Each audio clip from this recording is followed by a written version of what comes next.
said, how you guys doing tonight? My name is Jojo, and this is Jillian and Christian, and we work for a company called Conservation Ambassadors. And we're actually based out of California, and what it is we do at our center is we give a home to rescue wildlife. Either to animals that have been injured somehow and can't be set free back out into the wild. Those animals are sent to us at our center. Or other times we have a big problem, especially here in the United States. We have a problem with people trying to make pets out of wild animals.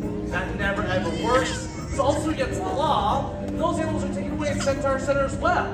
Then what we do is give these animals lots of love, lots of attention, and lots and lots of food. And the animals that we can, we train to travel, going mostly to school groups, giving us a chance to share some amazing rescue wildlife up close and personal. Now, we've actually been working very closely with SeaWorld for the last 26 years, and we've gotten to witness some of the amazing rescue work that SeaWorld's done.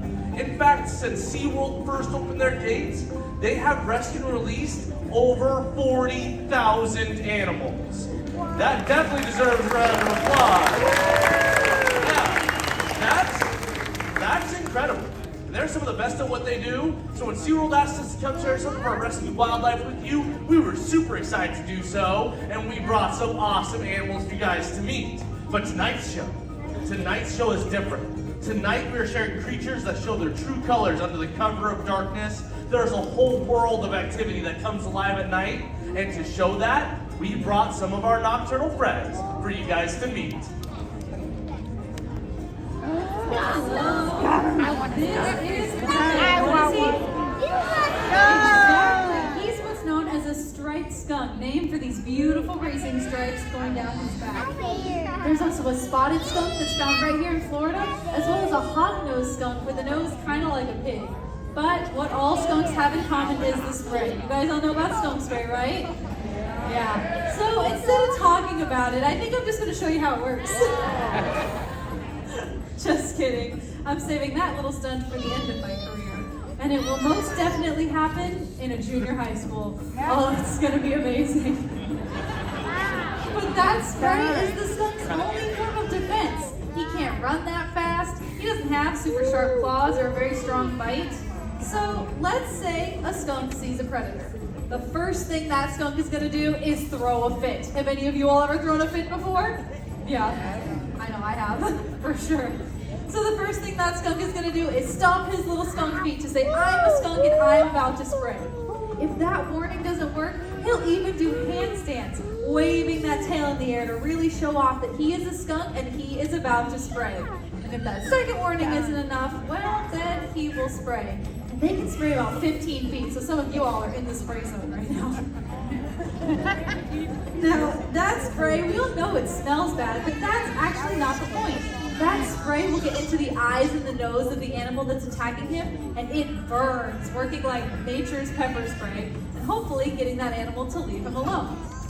Now, we've been having a bit of a problem with skunks. Every week at our center, we'll get calls saying, oh my goodness, we've got such a skunk problem, so we'll say, what's the problem? And about 9 times out of 10, it's a family saying, well, every night there's this family of skunks that comes up onto our porch and eats all our dog and cat food. Well, I'm sorry, that's not a skunk problem, that's a people problem. People are leaving food out in the middle of the night and expecting wild animals not to come up and eat it. But this is causing some problems. These skunks are getting so much extra food, they're having more and more babies, and then the population grows to the point where they're problem animals. Luckily, it's very easy to fix. Just bring that dog and cat food in, and then these guys will go back to eating things they're supposed to eat. Things like slugs and snails and other pests that will turn them into helper animals rather than problem animals. Now, we have Pepe because a few years ago, his mother was unfortunately hit by a car, and when the people got out and saw little Pepe by the side of the road, they decided to take him home. He even managed to get his scent glands removed, which meant that when they got caught, Pepe here was deemed non-releasable. So instead, he was sent to our center. Let's give a hand for Pepe the striped skunk.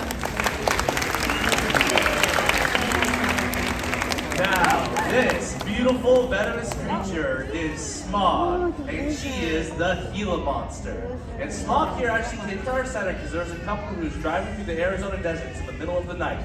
when they saw this beautiful creature walking across the road, and they decided to recklessly scoop her up and tried to smuggle her into California. And they were caught at the border of Arizona and California at the agriculture station with this venomous creature riding in a bin on their dashboard. I mean, people are silly, and she was taken away and sent to us at our center, but because that couple wouldn't reveal the exact location where they found her, Smog here wasn't able to be released. See, Gila Monsters are highly territorial, and if she was released into the wrong area, she could push out a Gila Monster that already lived there. So she's been with us in our center, and I love talking about Gila Monsters. For instance, their venom. The venom inside her mouth is not usually fatal to humans. In fact, the biggest problem you'll face if you get bit by a Gila Monster is getting them to let go. Because their venom isn't set up like a snake's, where it's injected through hollow veins in their mouth. No, hers is in her saliva. So she'll bite down, she'll work her jaws back and forth, till that venom seeps into her prey, and then eventually she can make a meal out of it. Pretty cool. She is also an amazing survivor. This creature can survive for 6 months with no food and no water, only using that fat storage deposit in her tail as a source of energy when she goes out to look for food. And she'll wait till the cover of darkness, when all the other animals in the southwestern deserts that she lives in are more active. That's when she goes out, flicking that snake-like tongue of hers in search of her prey. Now, there are a lot of rumors about Gila Monsters though. Like, they can leap up and breathe venomous gases into your faces. That's just not true. This heavy-bodied, slow-moving, mild-mannered creature really isn't so monstrous once you get to know her. That's little Smog. Let's say goodbye to the Gila Monster here. This is Poppy, our Virginia opossum. Now these are one East Coast animal. They spread all across the United States while the railroad tracks were built. In fact, they were brought state to state as a food source. Now we came across little Poppy because one day a lady was driving home at night and she saw a cute little fur ball run across the road, and she tried her best to stop, but she accidentally hit that fur ball. So she got out of her car and saw that it was an opossum. Now luckily this lady was really smart. She did some research and she remembered reading somewhere that opossums were marsupials. And now we know marsupials now with a pouch, but what do they keep in that pouch? What do they keep in that pouch? There we go. Yes, so she got down real low and she opened up that pouch, and what she found was 5 beautiful opossums. Scratching her face there. Good scratches, huh? Now, Poppy here, she's switched up to the rehab center where they had the best chance of surviving and making out in the wild. Now, they were doing great. They were eating, they started foraging for their own food, they started getting bigger and stronger, they started climbing. In fact, they were even staying away from people, except for our little dude Poppy here, who they had found out was almost completely blind. And because of that, Poppy was unable to be released back out into the wild. But he has a home with us. Now, Poppy here is 2 years old, and I know that might sound young, but in the wild, they only live 3 to 4 years. But check this out, in those 3 to 4 years, mama opossums will have up to 50 babies. Yeah, if I had 50 kids, I would probably call it for 4 years myself. Now, Poppy has a great little job, and that's helping us all at night, keeping us safe by lowering Lyme disease. And Poppy does this by eating his favorite snack. This little guy can eat up to 5,000 ticks in just one season. Yep, so you're a star, Poppy. So if you see him cruising around in your backyard, just leave him alone because no, he's keeping you guys safe. All right, that's Poppy, North America's only marsupial.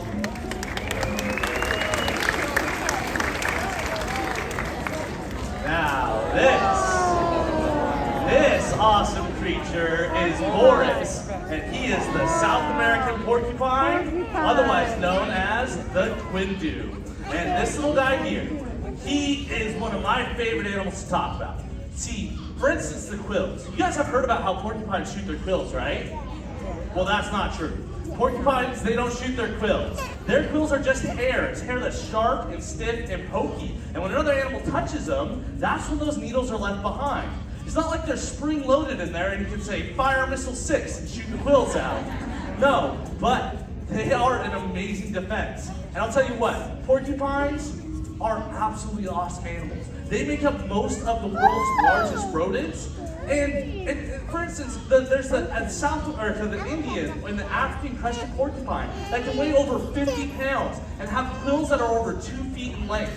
Or there's the North American porcupine, our fuzzy little tree climber that has barbed quills that lives right here in the United States. But my favorite to talk about is definitely the South American porcupines. See, these guys here, they have over 30,000 quills that completely cover their entire body, except for the pads of their feet, that big button nose of theirs, and the very tip of their absolutely amazing prehensile or grasping tail.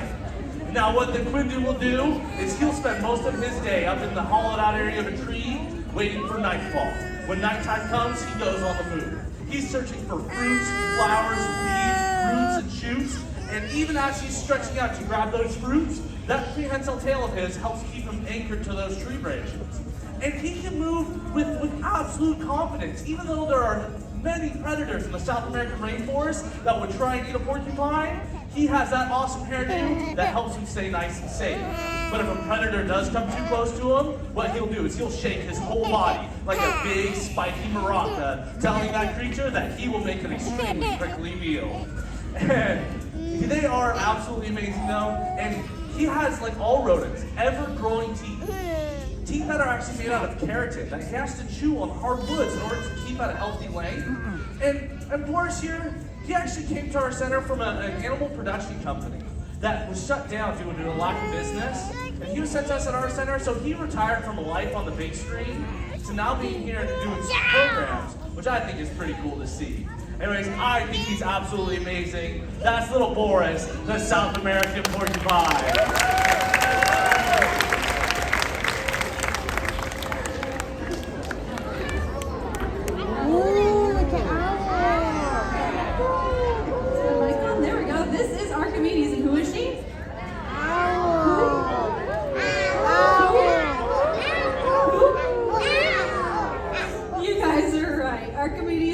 Great horned owl, and she gets her name for those beautiful feather tucks on the top of her head. Now, owls are perfectly set up to fly and hunt at night, and they have a couple adaptations that help them out. Number one is her eyes. Her eyes are so good at seeing in the dark that if we took out all the light in this room, just made it so completely pitch black you couldn't even see your own hand, and we put out one little candle, that one tiny candle's worth of light would be enough for her to see about as well as we can see right now. But those eyes do have a problem though. They are so big and take up so much room in her little owl skull that they are actually stuck facing completely straight forward. So if she wants to look to the left, she has to turn her whole head to the left. To the left. And if she wants to look to the right, she's got to turn her whole head to the right. Now, owls can turn their head how far around? Almost 360, about 270 degrees, almost all the way around. Now, it's not like the cartoon. She can't go around and around and around. If she tried, her head would probably pop right off.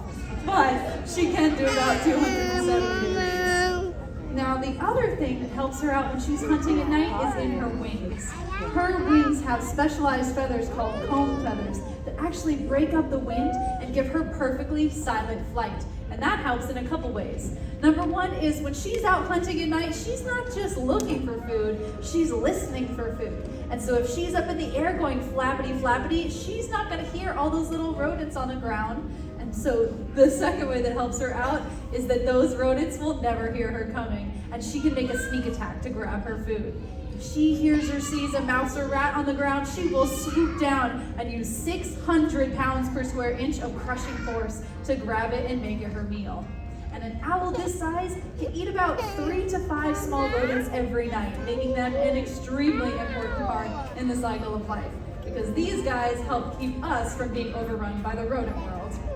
Now, Archimedes here was flying free until about 10 years ago when she made a very big mistake. She accidentally swooped in front of a car, and although the driver tried to stop, they couldn't, and they hit this poor bird, crushing her left wing. Luckily for her, they scooped her up and they took her to the UC Davis Raptor Center in California, where they saved her life. But because birds' bones are hollow, they often don't heal quite right, and that's what happened to Archimedes here. She has just a slight bend in her left wing that does take away her gift of flight, so she was sent to us at our center. Now, I think she's absolutely gorgeous, but these colors of hers are for the opposite of showing off. If you were to put her up against an oak tree, she would blend in perfectly and be completely camouflaged for life outdoors. That was Archimedes, our great horned owl. Now this is Disco, and he is the gray fox. And he actually came to our center because he was found abandoned as a little tiny fox kid. And they people that found him took him to a rehab center. But unfortunately, the rehabber that got assigned to Disco here did all the wrong things. She loved him and she cuddled him and let him sit on the couch and watch TV with the kids and play with the dogs. And she had completely ruined him. By the time that she had brought him back to that rehab center to be released, he had completely lost his respectful fear of people and wouldn't be able to survive in the wild. So they called us and we took him in about 12 years ago. And here's the thing, foxes only live about 8 or 9 years. Disco here is 13 years old, which makes him a senior citizen, which is why we brought him to Florida. Now, gray foxes are amazing though. They use their cat-like movements to scale trees with ease. They are excellent scavengers and hunters, eating everything from mice, birds, carrion, berries, and grasses. And even though he is so well adapted to survive in our woods, we started losing the gray foxes. We were losing them because of that beautiful fur of theirs. So many foxes were killed for that fur that their population started to decline immensely. And then we caused another problem for them. We decided to introduce a new species of fox called the red fox, an invasive species that took over the gray fox's habitats, took away their food sources. But in recent years, the gray foxes have been making a steady comeback, which I think is very cool to see. Now, although Disco may look cute, he has a very strong, musky odor about him.